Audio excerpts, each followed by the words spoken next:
week's special edition of the WT Sports Network. I'm Teresa Dunn. And I'm Tony Collins, representing the Lone Star Conference. Thank you for joining us. Recently, I sat down with the WT track and field coach, Darren Flowers, as a part of Buffalo Week. What are your thoughts about your team this year and the LSC? My teams in particular, I think, we had a strong finish last year. We were a first-year program. And,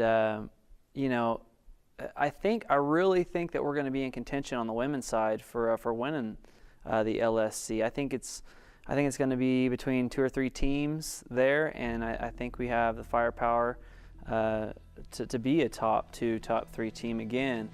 And really, hopefully, we stay injury-free, and I think the men are in the same position.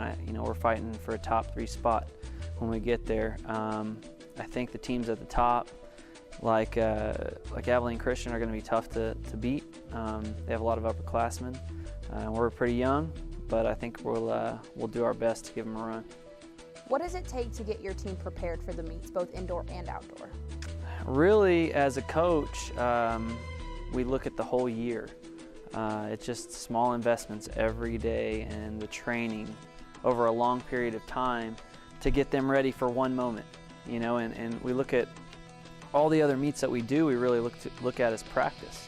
We put them in certain situations, put them in races they're not used to or situations they're not used to, so when it comes to the big stage, they're ready to go. Now, the new sports complex, it's looking awesome, and now the weather's beautiful. Are y'all planning on hosting any meets? We are. We'll have our first annual WTAMU Open this year, and then we'll hold the last chance meet, which is basically the last chance for teams to qualify for the national championship, and we'll hold that in May. Our open meet will be in April, though, so the weather hopefully will be nice and the wind will hopefully calm down for us.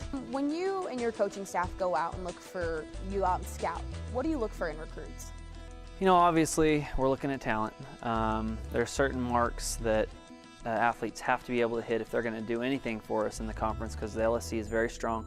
And also nationally, when you look at Division II, you go to the national championship and there are numerous Olympians in that meet. And when we're up against those kind of odds, we really have to dig deep and find recruits that are talented. But we also try to look for kids that are hardworking and have good character and are just overall good people. And we're kind of fortunate because I feel like the Panhandle of Texas brings us a lot of those people. I think anyone that looks at our roster will see that most of the people on our team are West Texas people.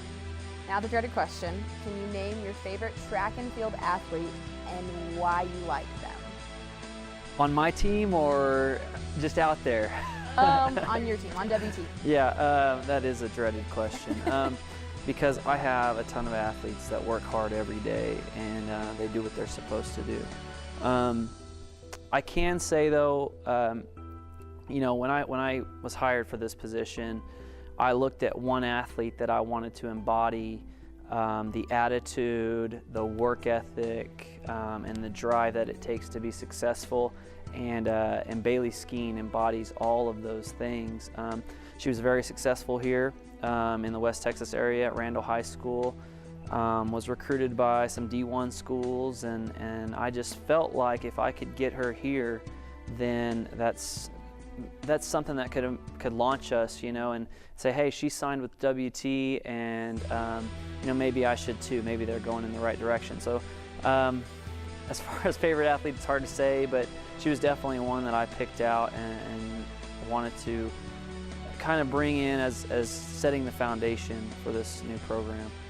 What does the future look like for WT track and field? I think it's pretty bright. We're very young. Sophomore, freshmen make up the majority of our team.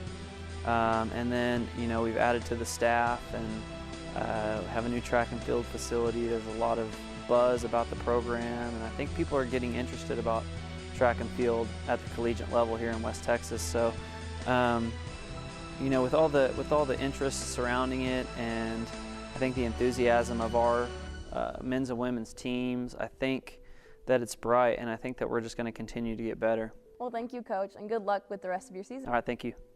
Be sure to check back as Buffalo Week continues with new episodes of McUnruhs and Going Yard.